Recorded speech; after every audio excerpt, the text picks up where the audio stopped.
جس نے ہم سب کو پیدا کیا اور اس ساری کائنات کا نظام اسی کے ہاتھ میں ہے۔ لاکھوں کروڑوں درود و سلام نبی آخر الزمان حضرت محمد صلی اللہ علیہ وسلم کی ذات گرامی پر، جن کو اللہ تبارک و تعالیٰ نے ہماری رشد و ہدایت کے لیے، ہماری رہنمائی کے لیے، ہمیں سیدھا رستہ دکھانے کے لیے اپنا آخری رسول بنا کر بھیجا۔ حمد و صلوات کے بعد محترم سامعین گرامی، سیدنا ابراہیم علیہ الصلاۃ والسلام کا تذکرہ ہو رہا ہے، ان کی قربانیوں کا ذکر ہو رہا ہے، ان کے معرکوں اور کارناموں کو بیان کیا جا رہا ہے، جن کی وجہ سے اللہ تبارک و تعالیٰ نے ان کو ہمارے لیے نمونہ قرار دیا، ان کی پیروی کا حکم دیا۔ تو ابراہیم علیہ الصلوۃ والسلام شروع سے لے کر آخر تک پوری زندگی قربانیاں پیش کرتے رہے۔ اللہ تبارک و تعالیٰ نے مختلف انداز سے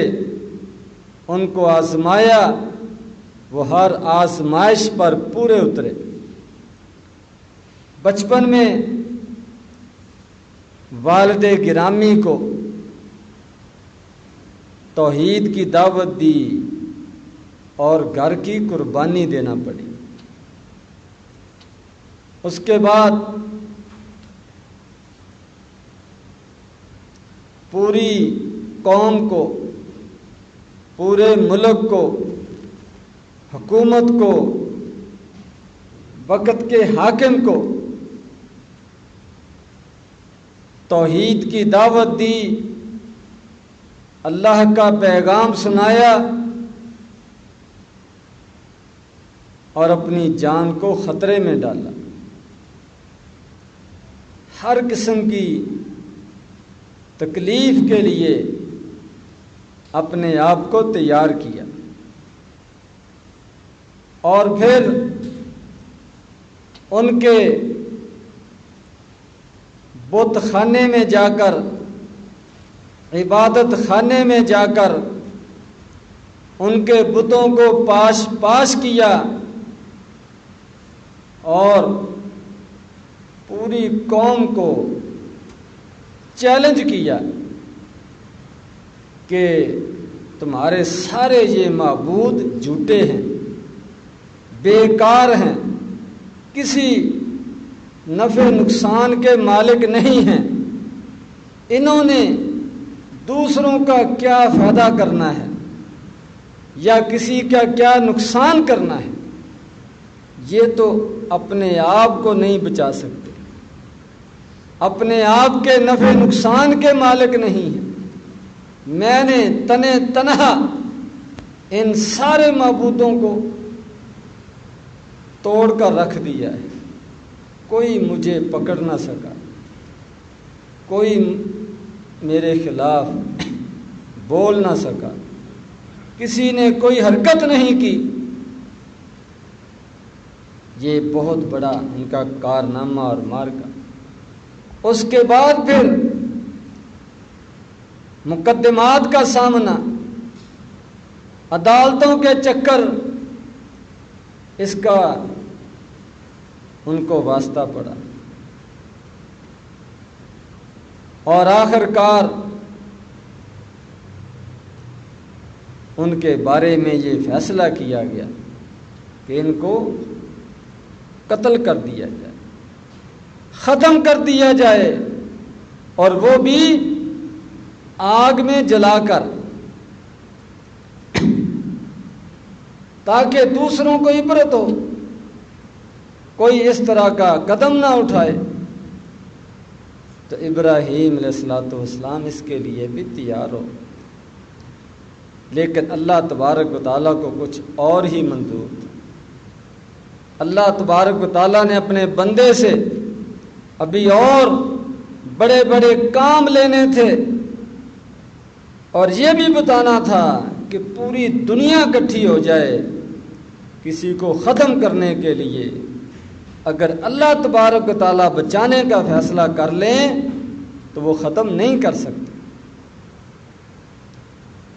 اور پوری دنیا اکٹھی ہو جائے کسی کو بچانے کے لیے اور اللہ تبارک و تعالیٰ کا فیصلہ ہو اس کو ہلاک کرنے کا، تو کوئی اس کو بچا نہیں سکتا۔ یہ بھی اللہ تبارک و تعالیٰ نے ان کو دکھانا تھا کہ پوری فوج، پوری حکومت، پورے وسائل بروئے کار لاتے ہوئے ابراہیم علیہ السلام کو ختم کرنے کا، آگ میں جلانے کا فیصلہ کرتے ہیں، لیکن ناکام رہتے ہیں، بلکہ اس کے برعکس خود اللہ تبارک و تعالیٰ کے عذاب کا نشانہ بن جاتے ہیں، دنیا سے ان کا نام و نشان مٹا دیا جاتا ہے، اور ابراہیم علیہ السلام صحیح سلامت زندہ وہاں سے نکل کر اللہ تبارک و تعالیٰ کے حکم سے وہاں سے ہجرت کر کے چلے جاتے ہیں۔ تو یہ بھی ان کی قربانی ہے، وطن کو چھوڑنا، اپنے علاقے کو چھوڑنا، ہجرت کرنا کوئی معمولی بات نہیں ہے۔ قال انی ذاہب الی ربی سیہدین، میں اپنے رب کی طرف جا رہا ہوں، جہاں میرے رب نے مجھے حکم دیا ہے میں اس طرف کو جا رہا ہوں۔ آگے کیا ہوگا، کن لوگوں سے واسطہ پڑے گا، کس طرح کے حالات ہوں گے، یہ اللہ بہتر جانتا ہے۔ سیہدین، اللہ تبارک و تعالیٰ میری رہنمائی کریں گے، میری دستگیری کریں گے، مجھے ہدایت سے نوازیں گے، مجھے اپنا پیغام، توحید کا پیغام یہ پہنچانے کی توفیق دیں گے۔ تو اب ابراہیم علیہ السلام عراق کے علاقے سے ہجرت کر کے شام کی طرف آتے، اکیلے، ساتھ ان کی بیوی اور ساتھ ان کا ایک بھتیجا لوط علیہ السلام جو بعد میں نبی بنے، وہ ان پر ایمان لائے، پورے ملک میں ایک بندہ۔ تو یہ چھوٹی سی ایک جماعت اللہ کے نام لینے والوں کی عراق سے ہجرت کر کے شام کی طرف جا رہے ہیں۔ کتنا مشکل سفر ہوگا، سینکڑوں کلومیٹر۔ شام میں پہنچتے ہیں تو اب ابراہیم علیہ السلام کو ایک اور آزمائش کا سامنا کرنا پڑتا ہے۔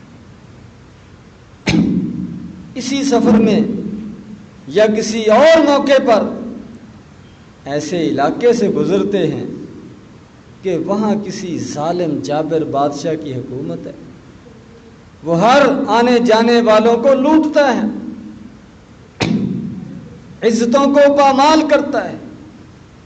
تو اس کو پتہ چلا کہ اس طرح ابراہیم نام کا کوئی آدمی اور اس کے ساتھ اس کی بیوی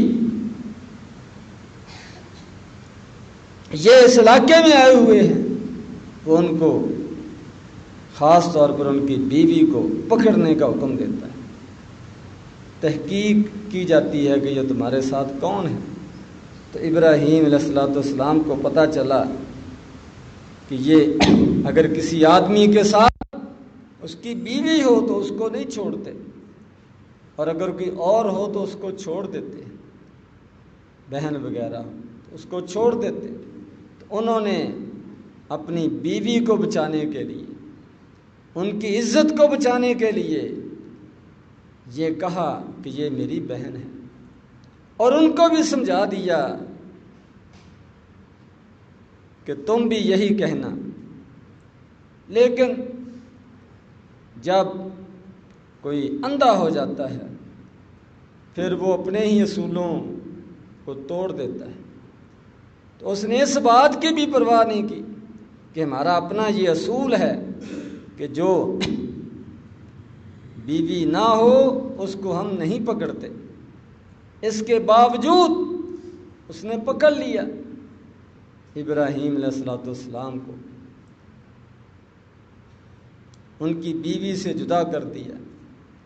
اب وہ اللہ تبارک و تعالیٰ سے مسافر ہیں، اجنبی ہیں، اکیلے ہیں، غیر علاقہ ہے، کوئی واقفیت نہیں، جان پہچان نہیں، لیکن اللہ تبارک و تعالیٰ پر ایمان ہے، توکل ہے، بھروسہ ہے، اس کی طاقتوں کا، کمالات کا علم ہے۔ ابھی تازہ تازہ آگ سے بچ کر آئے ہیں، زندہ سلامت نکل کر آئے ہیں، تو اللہ تبارک و تعالیٰ سے دعائیں مانگنا شروع کر دی کہ یا اللہ ہماری حفاظت کرنا۔ تو اللہ تبارک و تعالیٰ نے پھر ان کی حفاظت کی۔ جب بادشاہ نے ان کی بیوی کی طرف ہاتھ بڑھانے کی کوشش کی تو ان کا ہاتھ شل ہو گیا، فالج ہو گیا، کانپنے لگ گیا، تڑپنے لگ گیا۔ تو ان کی بیوی کو یہ خیال پیدا ہوا کہیں یہ مر نہ جائے اور مجھ پر الزام نہ لگ جائے کہ تم نے بادشاہ کو مار دیا، ہمارے صدر کو، وزیر اعظم کو مار دیا، تو پھر نئی مصیبت کھڑی ہو جائے گی۔ تو وہ اللہ تبارک و تعالیٰ سے دعا کرتی ہیں کہ یا اللہ ہمیں اس کے شر سے بچا، اس کے نقصان سے بچا، لیکن اس نئی مصیبت سے بچا، کہیں یہ مر نہ جائے۔ تو وہ تھوڑی دیر کے بعد ٹھیک ہو جاتا ہے، لیکن اب بھی اس کو سمجھ نہ آئی، عقل پر پردہ، آنکھوں پر پردہ، اپنی طاقت، اپنے وسائل، اپنی دولت، اس میں اندھے ہو جاتے ہیں کئی لوگ۔ اب دوبارہ وہ ان کی طرف بڑھنے کی کوشش کرتا ہے، دوبارہ ہاتھ بڑھاتا ہے، پھر وہی صورتحال اس کے ساتھ پیش آتی ہے۔ تو پھر دوبارہ اسی طرح ابراہیم علیہ السلام کی زوجہ محترمہ سارہ علیہ السلام یہ دعا کرتی ہیں، وہ ٹھیک ہو جاتا ہے۔ اب بھی اس پاگل کو سمجھ نہیں آئی، پھر دوبارہ عادی مجرم جو ہوتے ہیں وہ سزا بھگتنے کے بعد بھی اپنی عادت کو نہیں چھوڑتے، جرائم کو نہیں چھوڑتے۔ ایسے لوگوں کا علاج پھر قتل ہی رکھا گیا ہے، رجم ہی رکھا گیا ہے۔ تو جب تیسری بار اس کے ساتھ یہ صورتحال پیش آئی تو پھر اس کو کچھ سمجھ آئی کہ یہ کوئی عام لوگ نہیں ہیں، تو اس نے ان کو چھوڑنے کا فیصلہ کر لیا، اور بلکہ معافی کا سوال کیا، اور جاتے جاتے ان کو ایک لونڈی کا، خادمہ کا تحفہ دیا۔ تو اس طرح اس امتحان سے اللہ تبارک و تعالیٰ نے ان کو باعزت بری کیا، اور ساتھ ایک عورت خادمہ لونڈی بھی ان کو ملی جو ابراہیم علیہ السلام کی زوجہ بنی، جن کا نام ہاجرہ، جو اسماعیل علیہ السلام کی والدہ بنی۔ تو یہ اللہ تبارک و تعالیٰ نے ان کو صلہ دیا، ان کی قربانیوں کا، گھر کی قربانی، جان کی قربانی، وطن کی قربانی۔ تو اس کے بعد پھر ان کے دل میں خواہش پیدا ہوئی کہ میں تو اللہ تبارک و تعالیٰ کے حکم کے مطابق اس مشن کو وہ جاری و ساری رکھے ہوئے ہوں، اگر اللہ تبارک و تعالیٰ کی اولاد دے دے تو چلو وہ بھی آگے آئندہ آنے والے لوگوں کے لیے اس میرے مشن کو، میرے اس پیغام کو وہ خود بھی اس کو اپنائیں اور دوسروں کو بھی سمجھائیں۔ تو انہوں نے دعا کرنا شروع کر، رب ہب لی من الصالحین، کہ یا اللہ مجھے نیک اولاد عطا فرما۔ تو اللہ تبارک و تعالیٰ سے جب آدمی اولاد مانگے تو نیک اولاد مانگے جو آدمی کے لیے صدقہ جاریہ بنے، انسان کی صحیح وارث بنے، نیکی کے راستے پر چلے۔ تو اللہ تبارک و تعالیٰ نے پھر دعا ان کی قبول کی، اور پھر اولاد بھی ایسے دی جو نبی بنی، بلکہ نبی کریم صلی اللہ علیہ وسلم کے وہ دادا بنے، اسماعیل علیہ السلام۔ اور پھر ایک دوسرے بیٹے کی خوشخبری دی، اسحاق علیہ السلام، جو تمام باقی انبیاء کرام کے دادا بنے، یعقوب علیہ السلام کے والد، یوسف علیہ السلام کے دادا، اور اس کے بعد آنے والے تمام انبیاء کرام انہی کی اولاد سے آئے۔ یہ اللہ تبارک و تعالیٰ نے ان کو صلہ دیا ان کی قربانیوں کا، اور ان کی دعاؤں کو قبول کیا کہ انہوں نے صالحین نیک اولاد کی دعا کی، اللہ تبارک و تعالیٰ نے ان کو نیک اولاد عطا فرمائی۔ فبشرناہ بغلام حلیم، ہم نے ان کو خوشخبری دی کہ تمہیں ایک بیٹا دیا جائے گا جو نہایت حلیم ہوگا، بردبار ہوگا، صبر و استقامت والا ہوگا۔ اس کے بعد بڑھاپے میں آخری عمر میں بیٹا ملا، لیکن اس کے بعد ایک نیا امتحان شروع ہو گیا، نئی آزمائش، نئی قربانی، اس کا حکم آ گیا۔ فرمایا فلما بلغ معہ السعی، اور جب یہ آخری عمر میں ملنے والا بیٹا، بڑی دعاؤں کے بعد ملنے والا بیٹا، بڑھاپے کا سہارا بننے والا بیٹا، جب دوڑ دھوپ کی عمر کو پہنچا، ساتھ گھومنے پھرنے چلنے پھرنے کی عمر کو پہنچا، تو پھر اللہ تبارک و تعالیٰ نے خواب کے ذریعے سے ان کو حکم دیا، اور نبیوں کا خواب بھی وحی ہوتی ہے، اللہ کا حکم ہوتا ہے۔ تو خواب کے ذریعے سے ان کو حکم دیا گیا کہ اس کی قربانی دو، اس کو اللہ کے نام پر قربان کر دو، اس سے جدائی علیحدگی اختیار کر لو،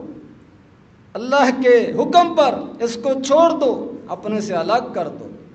دنیا سے ختم کر دو، اکیلے تم زندگی گزارو۔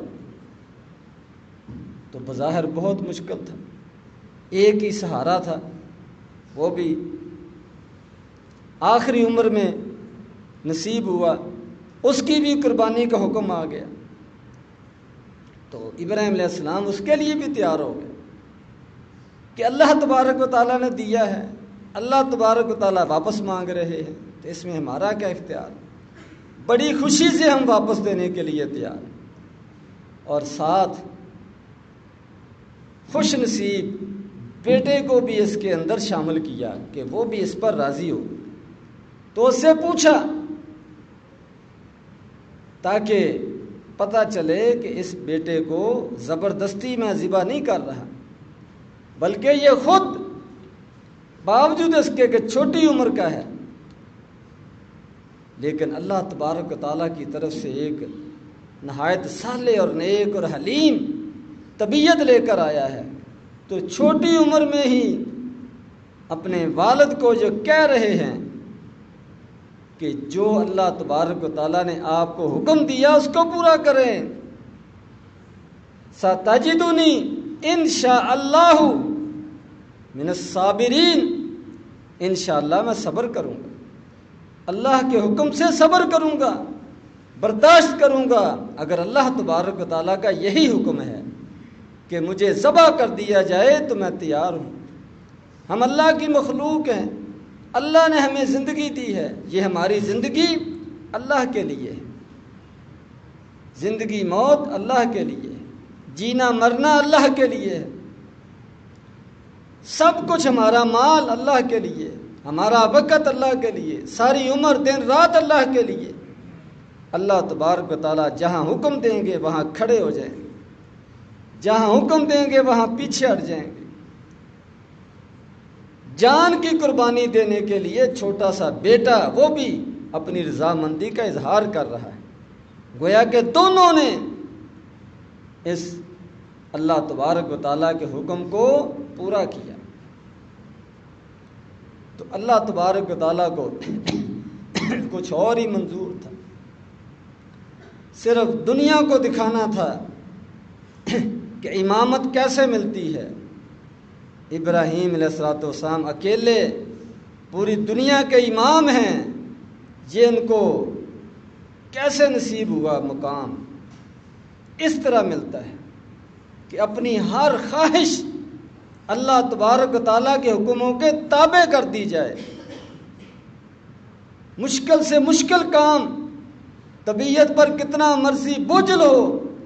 کتنا مرضی اس میں نقصان نظر آ رہا ہو، اپنی دنیا تباہ ہوتی نظر آ رہی ہو، سارا کاروبار ختم ہوتا نظر آ رہا ہو، لیکن اللہ کا حکم آ جائے تو اس کے لیے آدمی تیار ہو جائے۔ تو ایسے لوگوں کو اللہ تبارک و تعالیٰ پھر چنتے ہیں، پھر دنیا کا امام بناتے ہیں، آخرت کے اندر بھی ان کو انعامات سے نوازتے ہیں۔ تو یہ تھی ابراہیم علیہ السلام کی قربانی، یہ تھے ان کے کارنامے جن کی بنیاد پر اللہ تبارک و تعالیٰ نے ہمیں ان کی پیروی کرنے کا حکم دیا، ان کے نقش قدم پر چلنے کا حکم دیا۔ تو فرمایا فلما اسلم وتلہ للجبین ونادیناہ ان یا ابراہیم قد صدقت الرؤیا۔ جب دونوں تیار ہو گئے اور بیٹے کو انہوں نے لٹا لیا، چھری پھیرنے لگے، تو اللہ تبارک و تعالیٰ کی طرف سے حکم آ گیا، بس ہم نے امتحان لینا تھا، اس میں تم کامیاب ہو گئے، تم نے سچا کر دکھایا ہمارے حکم کو، خواب کے اندر جو تمہیں حکم دیا گیا تھا تم اس میں پورے اترے ہو۔ اب اس کی جگہ پر اللہ تبارک و تعالیٰ نے ایک جانور ان کو دے دیا کہ اس کی قربانی دے دو، یہ تمہارے خواب کی تعبیر ہو جائے گی، خواب کی تکمیل ہو جائے گی۔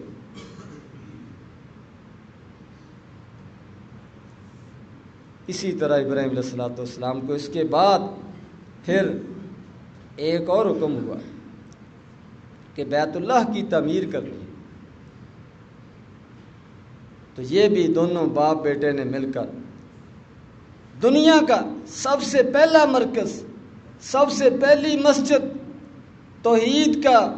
مرکز، حج اور عمرے کا مرکز، احترام والا مرکز، عمل والا مرکز،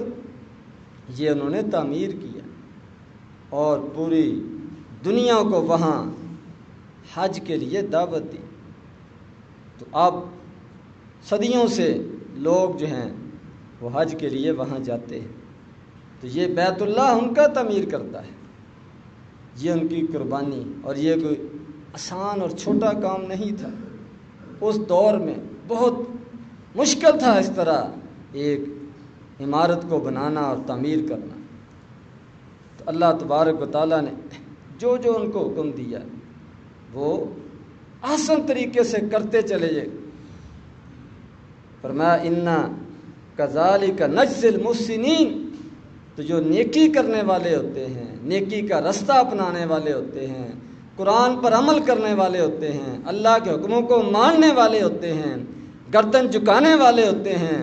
آگے اپنی عقل نہیں دوڑاتے، بس سمجھ آ جائے کہ اللہ کا حکم ہے تو اس کے لیے سر تسلیم خم کر دیتے ہیں، تو فرمایا ایسے لوگوں کو ہم ایسے ہی بدلہ دیا کرتے ہیں۔ دنیا میں بھی امامت اور حکومت صدیوں تک ابراہیم علیہ السلام کے بیٹوں کی، یوسف علیہ السلام مصر کے بادشاہ بنے، اس کے بعد پھر لین لگ گئی،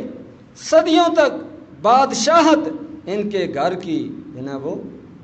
نوکر رہے، نبی بھی ان سے آتے رہے اور بادشاہ بھی وہی بنتے رہے، صدیوں تک انہوں نے حکومتیں کی، یہ ان قربانیوں کا صلہ تھا جو ابراہیم علیہ الصلوۃ والسلام نے، ان کے بیٹے اسماعیل علیہ الصلوۃ والسلام نے، اسحاق علیہ الصلوۃ والسلام نے جو پیش کی۔ تو جو اللہ تبارک و تعالیٰ کے حکموں کے سامنے جھک جاتا ہے اور پھر کسی اپنے ذاتی مفاد کی پرواہ نہیں کرتا، کسی نقصان کی پرواہ نہیں کرتا، اللہ کا حکم سمجھ کر ہر چیز اللہ کے سامنے پیش کر دیتا ہے، تو فرمایا کذالک نجزی المحسنین، ہم ان کو اسی طرح دنیا کے اندر بھی بدلہ دیا کرتے ہیں اور آخرت کے اندر بھی ان کے لیے بڑے انعامات ہیں، بڑے درجات ہیں، بڑے مقامات ہیں۔ تو اللہ تبارک و تعالی ہمیں ان انبیاء کرام کی سیرت کو اپنانے کی توفیق عطا فرمائے۔ وآخر دعوانا ان الحمد للہ رب العالمین۔